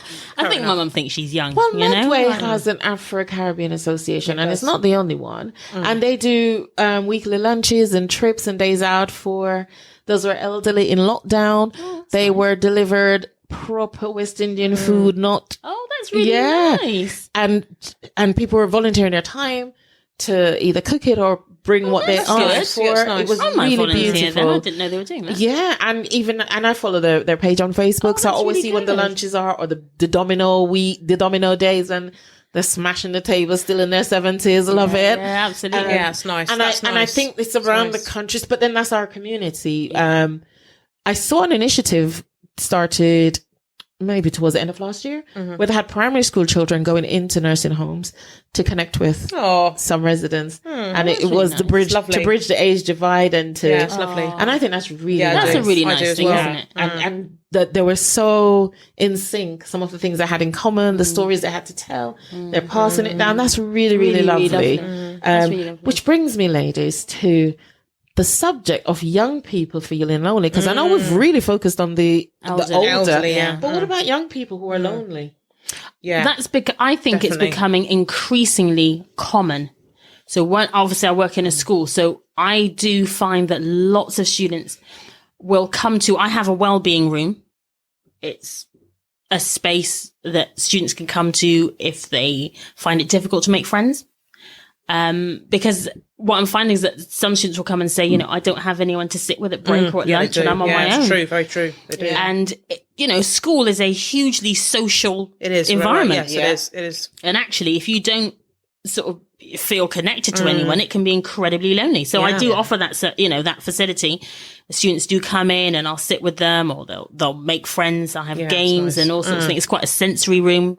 Nice. Really nice. I'm hoping that it's a space that will increase in popularity. It's actually really, really busy now. I'm having to try and work out how I can reduce my numbers, but yeah, lots and lots of young people are lonely. They are. Yeah. And even at home, I find I talk to students who say, at home, I spend a lot of time in my room, and I say, is that for any reason? I don't want to be around my family. They'll say, it's and true, I'll say, very true, yeah. do you not want to come downstairs and watch TV with mum and dad or whoever you live with? And they say, well, no, I just like being on my own. And it's not that they want to be on their own. It's just that they don't feel comfortable being with their family. And I think it's really sad. So I think lots and lots of young people are quite lonely. But maybe not sad, because in adolescence, you are supposed to be drawn to peer and social groups, and they take precedent over your family because it's important to establish those. Absolutely. But if you're in your home and you spend a lot of time in your bedroom alone,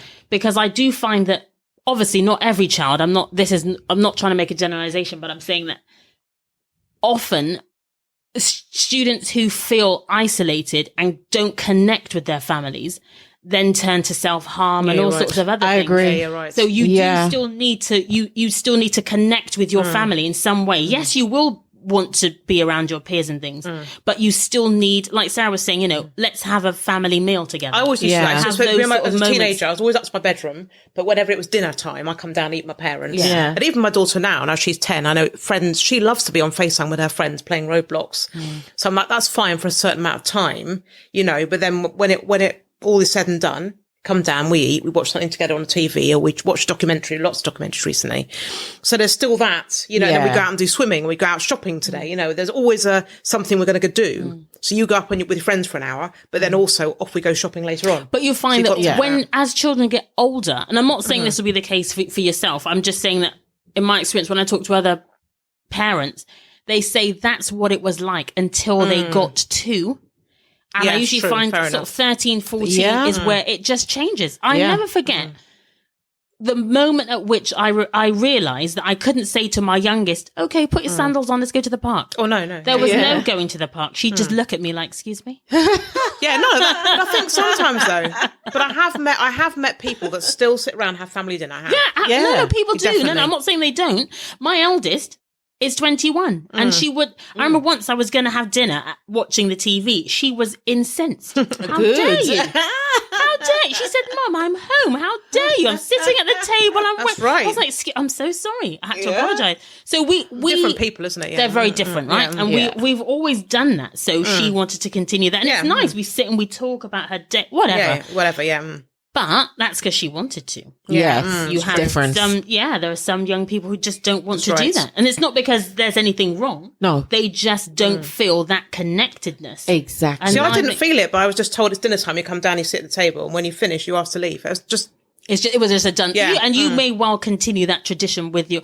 I guess as well, if you come home later than your child. Ah, yes. That's another thing, isn't it? Yes. I suppose.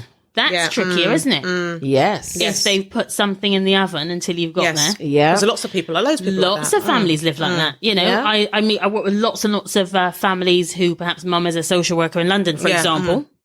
And then the child comes in, maybe dad works from home, but he's at the computer. Yeah, exactly, you know what I mean? Like people's lives are throw so something in the different. oven. Yeah, so true. Or perhaps mum's batch cooked on Sunday. Yeah, and you that's continue right, to have that stew all week. Yeah, that's true. But you're eating along. But you're eating, So it's We have a comment from a young person who says, I feel like when you're young, it's easy to have empty friendships. And with social media too, you might have 500 followers, but only talk to 2 people on a regular basis. Yes. Absolutely. That's a really Social good media point. has made people even more lonely than ever, I feel. Yeah, I agree. And it takes away connectivity because it becomes who likes my post, who says I'm looking beautiful. Sometimes I look at comments, I'm like, oh my God, you all sound the same. Oh, babe, you look amazing. Oh, no. load of old rubbish. That was a Even if really they don't good. look amazing. I'm like, please. Oh, you're the best. You're unreal. Oh, that phrase is driving me mad. You're so beautiful. Yeah. So who are these creeps? You know what I mean? You know? It's like, No. but then you say to them, let's meet up and go to the park and hang out and be like, no, I'm busy. Or I have other friends. Yeah, but you just told me I'm unreal and I'm out of this world and all of that. But to meet in person and have a human connection is like, nah, it's all right. No. Can you It's so horrible. what are you talking about? What is this a site that you personally? No. So social I media. follow my daughter and I follow her on Instagram, and sometimes if she posts a picture, you know, the comments always crack me up because they would all say how gorgeous she is. I mean, she is, but you know, Yes, She is, that's right. but I know what goes on behind the scenes, Yeah, of course. and those are just empty words. Yeah. I think that's the thing with the internet, isn't it? For all the wonderful things about it, I think the downside is it can be really empty because, Very. I mean, I personally don't ever put anything on Facebook when I'm not looking at I'm not going to post me looking awful on my worst day. Yeah. Well, yeah, You know, I've of woken course. up out of bed. I feel awful. I'm just not Headscarf going to on. post that. Exactly. Yeah. I tend to leave the headscarf off. You know, people don't do that. You post course when you're you at your do. Yeah, of best, course you're you on do. Yeah, holiday, yeah, or it's a momentous moment, or, you know, Yeah, you just feel you're good. celebrating. You feel good. So you're really only seeing snippets, aren't you? Yeah. You're just, it's Instagram like is tiny, like that, but TikTok's a whole different matter. I've just deleted the TikTok because I just thought it was I'm a real problem with TikTok. My daughter wants TikTok. I want to say no. Sort of see it's the most. It's like crack TikTok. Yeah. And the problem with that also is when I did have TikTok, it was just insane. Like the people, I mean, your dog could go live and get 1 million followers. You know, you'd have people loving the dog and telling the dog how wonderful it is, and it'll be. You know, it's insane. TikTok Wow. is. I've never known anything like it. So you'll have people on there just talking absolute crap, basically. And I mean, I've heard, you know, I listened to that. That's why I deleted TikTok, you know, and then the comments, people say, oh, I saw you in town today. Weird. But I didn't say hello to you. Oh, did you see me, babe? Did you see me? Oh, you know, I'm a legend. Oh my Oh, God. I'm telling you. I'm an influencer and I'm a legend. Like, who says that about themselves? See, I have to say, I think I'm very, very behind, right? If you 'Cause I don't see know- TikTok, I just- it's just insane. The only time I've ever used, and I don't have it on my I don't phone, have it but either. Where my daughter will show me a meme. That's the Yeah, only thing I've yeah. ever seen. Like, she'll say, oh, mum, look at Oh, this. it's just But I don't use Crazy. social media in that way, I have to say. I know we have an Instagram post, so I do use it in that sense. that's different. to Instagram. promote It's something. quieter. But yeah, but like, I don't know. I guess that's just not my generation, perhaps. I agree. Oh, I don't they're on there. post anything about myself on social media. If you know anything about me, like what's happening in my personal life now, that means you know me. But you will not be reading it about it No. on Facebook and No, no, no, Instagram. no, no. Nope. No. I think though it's different generation, but you say it's also younger person thing. Not really, because I remember when I was on TikTok, there was a lady that caught her husband cheating, and she caught him on TikTok and put the phone in there, and she caught him actually in the act, put it on TikTok, and then she was a bus driver, and then she ended up having a zillion followers, and everyone was asking her how to get into bus driving. It's very weird. And then she basically documented her whole divorce, and she went off on a yacht somewhere, documented all that. She had followers upon followers upon followers. A random woman from up north was a bus driver. Wow. Anyone, as I say, your dog can become famous on TikTok. Mind you, I've seen people who have posted their mental health journeys. Oh, Yeah. yeah. And that's, to me, that's a double-edged sword, right? So on the one hand, yes, you're talking double-edged through sword. I your agree. difficulty and you're sharing that so that if anyone else is going through anything similar, they can relate to it, etc., etc. Yeah. However, I think the other side to that can be quite Damning. damning. Yeah, it can. Yeah, You're and right. quite damaging because then other people are able to see things that perhaps they're not mentally kind of, I think it also puts you in a different light, because if you're coming on, say like we're talking now and you're discussing, I don't know, I'm thinking of a scenario. Say I was bipolar and I was coming on and I was telling about my journey with being bipolar and the way that I manage my mental health in a way that I keep myself well. That's one thing. Yeah. But for me to coming on social media crying and having an episode, which these people do, they do. Yeah, means that obviously, you know, that's saved up forever, isn't it? And You the know? danger in that is there is absolutely no containment exactly. or psychological safety online. I think that's the problem. and it That's can what I think. actually cause a drive lot up of suicide rates and Absolutely. self-harm. I do think that. Because they I think do. they're pouring out their hearts, they're going to get empathy and Yeah, sympathy, and right. sometimes they get trolled. Or trolled to death. Yeah, literally. literally. Yeah. There's no containment. That is not the space. Therapy room is the space. But I think that's where young people perhaps have got that slightly wrong, in that they seek social media for affirmation, Yeah. and for comfort, Yeah, they and do. sort of, and it can be a really false sense of security. I think that's my concern with it. Also, people that are on their they start off body confident, which is fine, but then they end up squeezing rolls of fat or showing bare asses and stuff. And like, this has gone from body confident to something else. Yeah, now I need And validation. if every picture of you is a picture with you with your ass out, to me, then how, you know, because I know that when I got one of my jobs, I could see, you know, on LinkedIn, you can see who looks at you. Yeah. And I can see one of my managers has checked out my profile. So that's cool.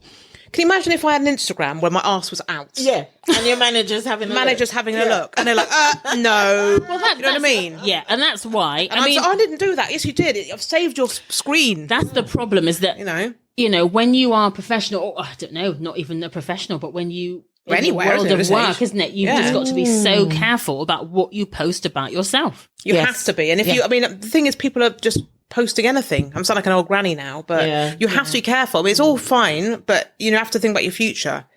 You know, if you're in a bikini, it's one thing, but if you're constantly posting pictures of yourself in a certain manner, what does that say? Unless you want to, I don't know. Yes, that's what I can say. That's another episode, isn't it, Yeah. ladies? But I would say from over the 13 years I've been in practice, the young people I've worked with, the teenagers particularly, are struggling with friendship groups. They struggle making Definitely. friendships. They struggle maintaining friendships. Definitely. They're often isolated and lonely, and they often wonder why. So I'm going to divert a little bit to the how comes this might be difficult, not just your environment and your family dynamic, but it goes back to your attachment. So we talked about it a few episodes ago in terms of romantic relationship, your attachment style and how it affects your relationships. But it's the same attachment style that plays out in friendship. So I wonder when I see older people with no one, like, okay, what did you do? What kind of friend were you? I see us getting old together, rocking grey hairs, no bra, and just having a great time. So uncomfortable that. Oh, it's so uncomfortable. God. Yeah, but not going out like that. That's because we know how to form healthy attachments. So we don't go into friendships and expect them to heal us. Because that is not the purpose of a friendship. No. But some people do. So if I can just quickly, if you bear with me, if that's okay. Absolutely. Can I just quickly go back over the attachment styles? Sure. And hear them as applied to friendship rather than romantic relationships. So your secure attachment. You were able to receive love and your parents gave you love. They gave and you received comfort from them. You asked for help. They responded. You formed attachments to them without fear of losing them, and you had a reliable sense of security. So if you go into friendships like that, every chance they will last until death because you both are okay. And if we move on to the insecure attachment styles, 40% of all children end up with more or less a strained and fragile ability to form confident attachments. That's quite high. That is. 40%. It's high. And that links to insecure attachment types. And this is, I think, the Crittenden model of attachment, where she talks about types A, B, and C. So type A. You are dismissive, non-committed. Approximately 80% men, 20% women. That's them.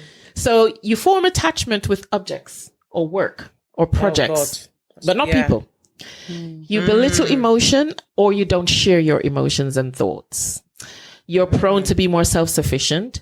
You feel malay in social situations. So socially, you really feel out of your depth. You're not a part of it. You have a tendency to refuse requests for help and prefers to work alone. Has a tendency to withdraw and intellectualize, and has a tendency to establish rigid rules for self and others in everyday life.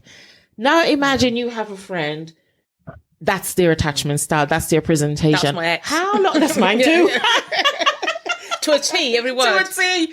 That's mine too. Now, how likely are you to sustain relationships with this attitude?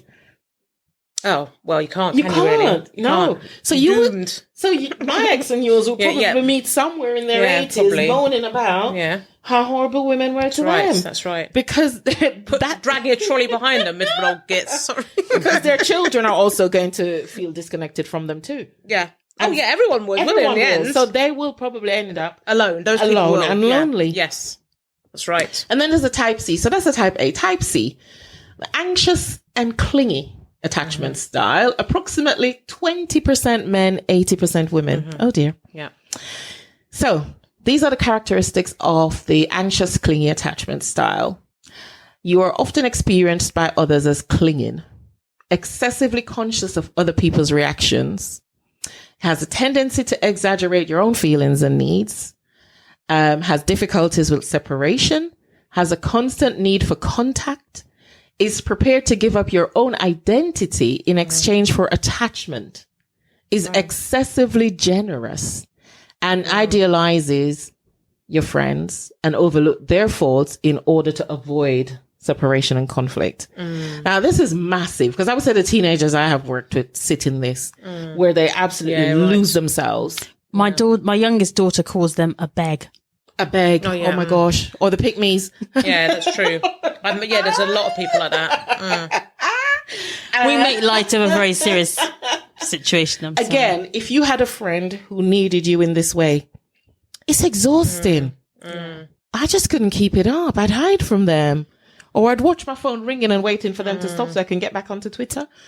They just noticed that you're online, weren't they? Those people. And then they'll notice I'm online and to try and hide call from them. them. No. You have to change it so they can't. You read receipts, so they can't see you've read. No, Exactly. That's That the high level of need. Yeah.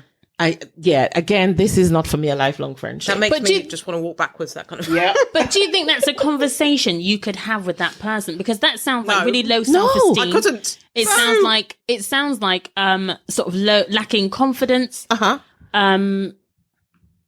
It is. And there are people like that. I don't know. I just feel like rather than think- running away from them.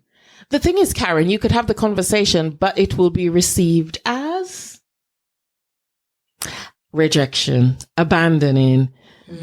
After I'm giving you everything. Think of the excessively generous as well. So these are the friends who might buy you expensive stuff or experiences. Very awkward, those people. Yeah. I didn't really actually ask. You for have the this. conversation like, whoa. It's a bit much for me. And they feel rejected and then the guilt trip. And so you're back to square one. Yeah. It's hard to have the conversations. I've tried. And it doesn't work. Oh, but also has difficulty with separating. So you and I might say, see you next week. Yeah. Or we have a phone call and we end it with, let's talk tomorrow. And then tomorrow is 6 months down the road. We don't take it personally. No, it's not. Yeah. No, They no. would. It'd be like, it's tomorrow. You said you were going to call. I think maybe then friendships in schools are so difficult because you are thrust together through no fault of your own, not choice really. And you've got to try to make friendships out of the group you've been thrown with. True. So you're going to have a melting pot of all these different personalities, all these different attachment styles. And I think, like I see lots of year sevens and, they make these friendship groups and then they come in crying They're because like, so-and-so's "No." not talking to me or this didn't work. And then No, I it guess just by didn't. they get to year 10, that's when they sort of find healthy yeah, it's friendships true. that tend to last a bit true. longer because they've found themselves. They know who they are, what they like, what their attachment style is. But also their brain has developed too. So in Absolutely. line with their brain development, yes, they have a stronger sense of who they are. Yeah. And so they don't need to give up their own identity in That's exchange right. for attachment. Right, yeah. I will be anything you want me to be. I dye my hair blue, you're going to dye your hair blue. I buy a dress I like, you're going to get that dress next. It's a bit single white female-y. You get that a lot in schools. I've seen that a lot with the girls. Yeah. They all have the same shoes, same bag, and all that kind of stuff. It's like a uniform, but not a uniform. Even casually on the weekend. I remember when my son was 16, 17, you could take their heads off and you couldn't tell them apart. Yeah. They all had the same look. White t-shirt, blue jeans, which is tight, a certain trainers and a certain jacket. Yeah. Everybody everybody looked the same. Yeah. But isn't that also for them? It's a sense of belonging, isn't it? Yes, It's of course. it's feeling as if you belong in some sort of clan. That's and right. and we yeah. are It's true. that's kind of the nature somewhat of humans, is that we form attachments Yes. with our like-minded Yeah. peers. So Yeah. it's that sense of feeling like you're part of something, you're like the same thing. I mean, to be fair, we are all friends because we have lots of things in common. Yeah. We are very different, but we do, you know, there are lots of similarities, aren't there? Which is why we're friends. Yeah. So I do get that. I do understand why all those girls looked exactly the same. When I went to Blue Water Yeah. today, I went, I know there's a lot of, the travelling community go to Blue Water, and all the young girls from like Naya's age, from like 10 up to like 18, and the ones who walking around their fiancés, it looked exactly the The same. same, yeah. And that strange orange shade. The orange tan that's got a bit blotchy on the legs sometimes. They've been Long hair, tangled. the lashes that were like, I don't know what. They look like extensions. Yeah, and just really heavy brows, and it was, everyone looked the same. Every single person looked the same. But then The same dress on. if that's your aesthetic, you're that sort of age, or you're. But even they weren't. Some of them were sort of like 10 years old. They were wearing the same thing as their like 18-year-olds. But then what's the influence? It's mother. it's the TikToks and it's the Kardashians and I don't know. I'm just throwing it out there now, but you know what I mean? They're all influenced by the same sort of thing. Yeah. So for them, that is culturally acceptable, and this is Yeah, belonging That's in right. this group, and you have know, to look like that. Yeah, you do. and Yeah. then you're accepted. That's Yeah. right, you are. And I guess Yeah. if you don't look like that, you're on the outside, aren't you? You wouldn't dare not And look then- like that and the because you're other- right, you're out. But then what happens to people that don't look like that? Once you have Well- a child that's disabled, where do they go? I don't know. But that's why at school there are lots of girls who don't fall into those sort of loads. categories, right? And then they Loads. tend to be on the outside. That's right, Yes. they are. Yeah. Yes, And often so they end true. up alone or sitting in the toilets. I've known kids to tell Yeah. me my last job. And one girl, she was actually sitting at lunch break. She'd sit in the toilet with a book. Yeah. She was never, and she did that her whole school life. It's like, wow. And she told people in like year 12. She'd been that whole time. And that's why I have that facility so that they don't have to go into Yeah, the toilets. yeah. There That's is a really place that they lovely. can come. I can't imagine sitting in the Yeah. toilet alone and eating lunch. Yeah, you'd be surprised. Eating that. Yeah. Because the thing is, they don't want to be seen. Don't be seen, sitting that's right. alone. Yeah. And that's the one Yeah. place They it's can private, hide, isn't it? can't So they? yeah, and that's why, this provision at school, I'm really pleased to have been able to be part of, because Definitely. I think it's amazing, Yeah. Karen, that provision, because it really gives a space and a place 100%. to those who don't fit into any of the categories. One young Absolutely. person years ago Yeah. described the groups at school for me as the sporty ones, Yeah. the pretty ones, Yeah. the it nerds, girls. the it girl, the nerds, Yeah. the drug users. We're Oh, my cool, goodness. kind of. Oh, the emos. Emo types. yeah. Which they all hate being called. Yeah, and she didn't fit into any of them. Yeah. Oh, right. Yeah. Uh-huh. So it was really difficult. It's for her. difficult. Yeah. It is. And that's why, I think that's one of the reasons why so many young people feel alone, because if you don't fall into any of those categories, It's hard. who are you? You know? Yeah. And I know that they would love to. That's the worst thing. They would love to have friends. So I'm going to move on to the last type D, which is, as if we were going by the Bowlby one, Sarah, it would be the disorganized attachment style. Right. Type D. This type constitutes approximately 5%, which have almost exclusively grown up in severely challenged homes, characterized by a lack of fundamental care. And this group needs treatment because that's the only one that comes with a psychiatric disorder should the environment feed into that. So, if we look at this in terms of our friendships, then I suppose if we're all chaotic together, then we're good friends. But what happens when one of you moves away from that, That's get right. some help and say, actually, I don't want to be insecure anymore, insecurely attached. I feel like, and they're in therapy with you and I, or they see Karen at school and then they move away from that. Then now they've excluded themselves out of a certain friendship group. The depressed ones, the ones who joke about self-harm or I'm going to kill myself, because there's also that group in schools. Absolutely. Yeah. We've just had a message come through from a young person, and the question this young person is asking is, have we ever lost a friendship due to our own behavior? Have we ever done anything that would cause the loss of a friendship? That's a good question. It made me think, actually. Lost friendship to your own behaviour.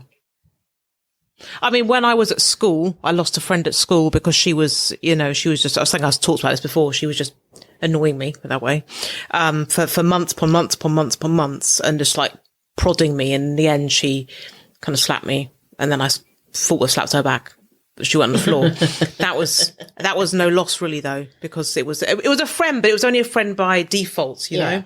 So yeah. So you've never really lost a friend because of your own behaviour. I'm just trying to think if I've ever Behaviour. Yeah, I think I'm struggling with the behaviour element of it. But I tell you what, yes, I have lost friends in adulthood over, not necessarily in this order, but I was the friend, because I'm an empath, that they would come to with problems and talk it through, and I'll be supportive and I'll meet them.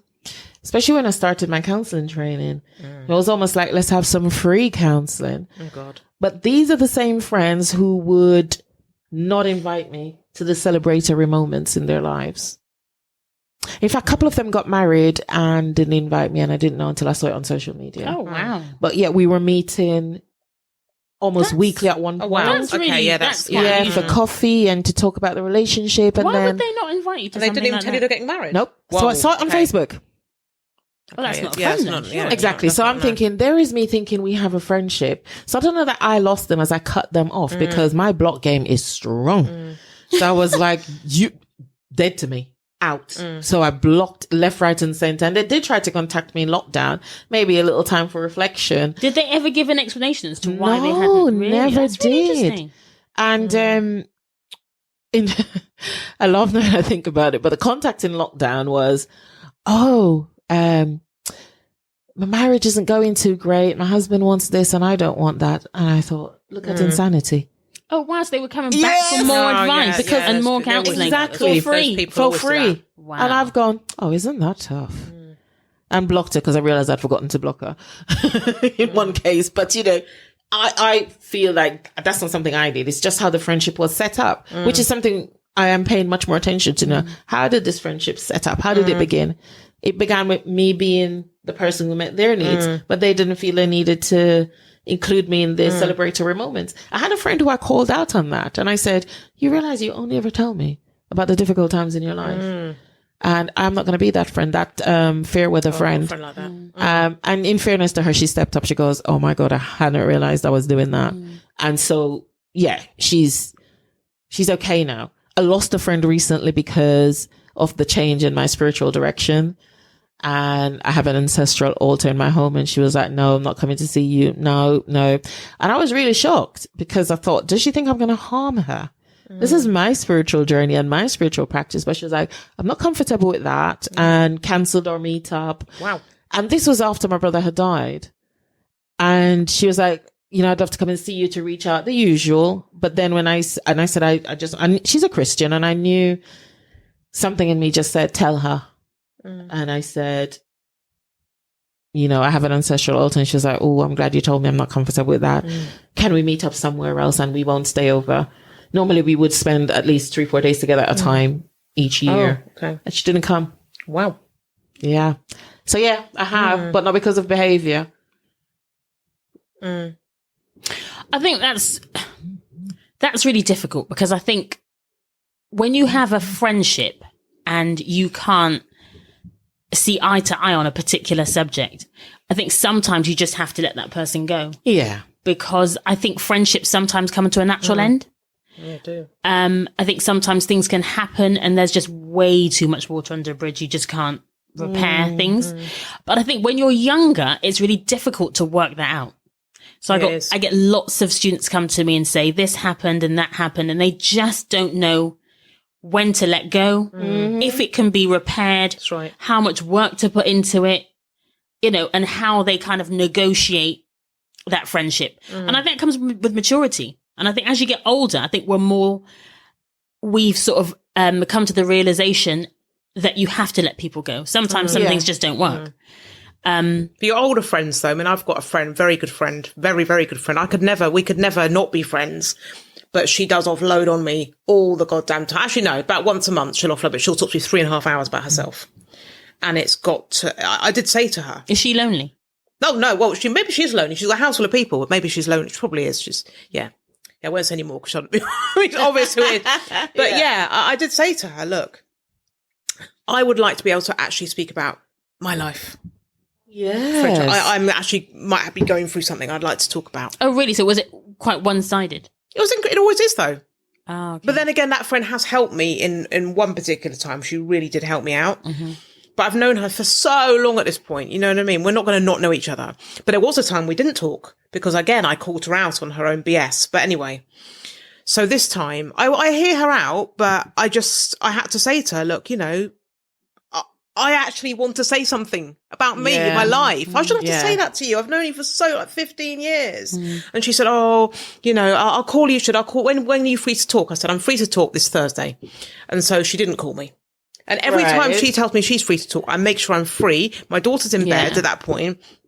I've got a cup of tea or a glass of water, and I talked to her 3.5 hours about herself. And I said to her, and she said, oh, no, I know you need to talk and stuff. I know you need to talk, but I just had to tell you, but I know I'm offloading on you, but I had to tell you about me. I had to tell you about my situation. I couldn't help it. I had to. Well, that's what I'm saying That's to quite you. selfish then, isn't it? Yeah. That really is quite selfish. Yeah, very selfish. Right, so if you want to join the conversation, please don't hesitate to contact us on 07598 160 730. We'd love to hear from you. So the topic tonight is loneliness. We've kind of started talking about friendships and how they affect us. So if you'd like to join us, please do on that number. Send us a text. You can even give us a call. And we are on lightningradio.net. Got 10 more minutes left, guys. Yeah. So- I was just then thinking, Sarah, about that setup of friendship. So what happens if we get to our 90s, okay, and you're not there for a 3-hour conversation? She's the person we'll see in the supermarket holding up the whole line. Well, I've noticed the cashier. Yeah, on Facebook. I noticed on Facebook, she came to me about all this stuff in her life. I won't say anymore. And I've noticed I had that conversation with her, and she was very apologetic. I know I offload onto you, and I know you've got to talk about yourself, but I just had to tell you about me. Had to do it. I couldn't, you know. How often do you talk to her? I said to her, you therapy. Yes. Yeah, that's a therapist. Yeah. Not a But anyway, friendship, now is she's it? getting it, thank God. But I've noticed what she said on Facebook the other day is she tagged another friend saying, oh, thank you so much for listening to me. And I thought, oh God. So she's basically jumped from one to another. So that's cool. She can do that. Needs, I love her, just but I can't. do It's it quite all. draining as well. It's very quite, good. And I have to end the conversation. My whole life, my whole time I've known her, for 15 years, I've always ended every conversation because she doesn't stop. end it. So you could just be on the phone for like 6 hours. She could talk for 6 years. She could. My God. About herself. Yes. Wow. I think she might be bipolar.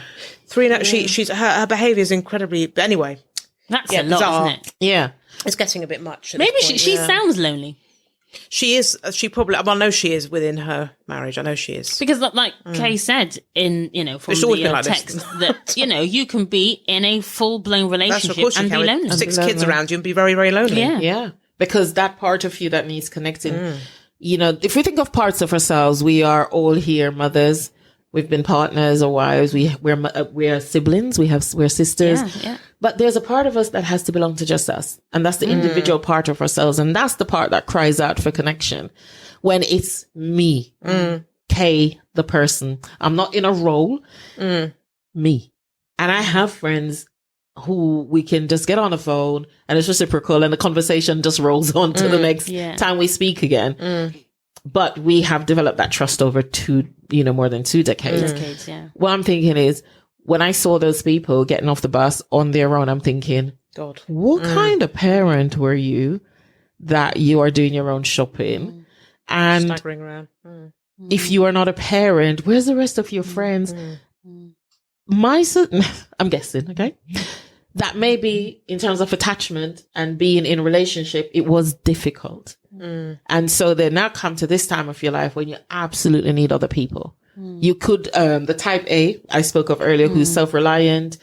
Great when you're young and full of energy. But then you get to a point. When you're going to need somebody. I mean, it's like I was thinking about the people who sort of jet set and they're always here and there. And that's lovely. That's great when you can still do that. And what happens when you can't do that anymore? Yeah, that's Exactly. good. Or what happens when the other thing about loneliness is that if you have a disposable income, there are things you can do about that because you can travel and you can do things, can't you? But when you don't have that disposable income, you get stuck. at home. Yeah, stuck, it can be don't you? really trapping. And I think that is what can be lonely. And I think, as you know, somebody texted earlier, you know, the cost of living crisis that we're experiencing at the moment can cause a lot of people to be really lonely because you no longer have that disposable income that you can just go out and do things. And disabled people as well. I mean, I had a friend that's that used to be a carer, and he would say that, you know, going into these houses with some of these people, some things that he'd hear would be awful. You know, they'd be waiting for him, basically alone, waiting for him to come. Wow. You know, or ask for things and things. They knew were not appropriate, but they didn't have anyone. Well, it's even like those people who, you know, like deliver meals to the elderly. Oh yeah. Oh yeah, Meals on Wheels. Yeah, Meals on Wheels, things like that, because those people have no one to deliver food or make them anything. I mean, I think about other cultures, right? And I think about, let's just say, for example, some Asian cultures where granny lives with them. Yeah, you know, you've got like, you know, 2-3 generations living all together, and extended families. They're in Blue Water too, with the travellers. Granny, great granny, and then you have the orange tan next to her. Right. Yeah, but you know what I mean? So there are cultures who just don't do that. You know, they look after their elderly. It's just part of what they do. They wouldn't dream of, I mean, unless there was some sort of medical reason why this person would need to go into a care home. Yeah. That's just their duty. That's right. And they, you know, it's the parent has given them everything, educated them, nurtured them, all that sort of stuff. And then you pay them back by looking after them in their old age. I just think this society in the West, we tend to do that a lot less. Yeah. Massively. Yeah. For sure. And still very much I'm going to live my life because I want to. And you've had your life, so you can go in a nursing home and other people can keep you company, but I'm off. Yeah. I'm doing my thing. It's like the chuck in the trash. You're old now. But I think that's specific to relationships rather than a general, this is culturally what we do. Do you think so? Yeah, because I've had friends who go see their parents when they need nursing care around the clock and they're there every day to feed them. I have had friends who do that. But there are some who they will say, oh yeah, my mom's in the home down the road. Just wait for her to die. But sorry, what I meant was possibly cultural, is that you would have generations living in the same household. That's not common here. That's what I mean. Yeah. So like in other parts of the world, you know, granny and granddad have always lived with them. That's just, you know, like it's just standard. That's what they do. And there must be so many pluses to that, because that's like childcare on tap. Imagine that. Yeah, exactly. You know, and then you're all sharing bills. Yeah. Yeah, you can make a blooming fortune living in a house. Exactly. I have a friend whose husband built a house and it's attached to the annex. So you walk through their kitchen. I don't know, it's like a door in their hallway and it's the grandparents' kitchen. Do you know what I mean? Like it's literally, back to back. Yeah. And she and her husband and 3 children live in this house. So does her mother. Right. And so does his parents. Oh, wow. Mum and dad. Yeah. And they all function in this complex. It's amazing. Well, I would like that kind of community. I would, just not with my own. Together, and to allow them to have a good end of life process. I would do it if I could do it. Yeah. There was something really nice about it's the saddest thing I ever saw. Yeah. And I still see it to this day. Yeah, it is sad. So I think we have about 5 minutes to the end of our show. Probably a good time for final thoughts. Yeah, final thoughts. What could we suggest if someone is feeling lonely? What would you suggest? Reach out. Reach out to Age UK, Age Concern, Saga, if you want to be in person, but also online groups. If you are tech savvy and you want to have an exchange with someone online, maybe you are housebound and you can't get out, but you can still develop friendships in community groups. They exist on Facebook particularly. It's quite difficult though, I think, for some elderly to engage with online services. I think maybe find some people service in your local area. If you're elderly, it could be something, even if it's something like, even if it is the church, you're not religious. Yeah. To go there and have a cup of tea, or whatever, in a biscuit. It's talking to other humans. Yeah. What if you're a young person and you're feeling lonely and isolated? Going to Karen's lunch club. Yes. Or find out if there's any lunch clubs in your school or anything that you can kind of drop along to, I guess. Extracurricular Yeah. sort of clubs, Something after-school clubs, things like like that. Yeah. I know Yeah. youth groups are terribly underfunded to the point of non-existent. Almost non-existent. Almost non-existent, but have a look around you. There will be activities organized in communities that could support you, but probably more than anything, the Samaritans are there. If you're feeling solo and so isolated, the Samaritans are 24 hours. So someone is always going to be there to listen. Young Minds as well offer a service, Kooth.com. You can have online therapy. You can have text therapy or phone call. So, you know, this country, I suppose, is privileged in that they're able to provide a 24-hour service Sure. for those who are low. Hi. You can say morning, wave, because even if it isn't a long conversation, we can still make tiny connections. They all make a difference. Oh, and go dancing. Oh, dancing. There's always That's dancing therapy. classes. Yeah, there is. Yeah. Yeah. Go dancing. You'll make so many connections there. Absolutely. That's a good one. That's a good point. No, definitely. We're going to come to the end of the show soon, guys. We want to say thank you so much. Definitely. Yeah. Thank you for listening. It's been a pleasure being here. For me, ladies, I'm not going to be lonely at the end of my life. I know too many people. And I'm quite sociable as well. So, Yeah, I'm very, very definitely. blessed. Same Like, here. yeah, I'm very Same fortunate. here. but I try to be the friend that I want. So I will say I do work at my friendships. They don't just happen. Absolutely. That's a really good point. I do work at my friendship. And I do work at making connections. Yeah. So that's it for this week. See you next See week. you next week. We will be listening to your messages. We'll check our Instagram stories. Check our YouTube channel out. There's some new shorts out there on YouTube channel for What in the World sections. Have a look. Tell us what you think. But for now, it is goodbye from all of us at Beautifully Melanated Podcast, live on Lightning Radio. Thanks for listening. Thanks for Take good care. listening. Bye. Beautifully.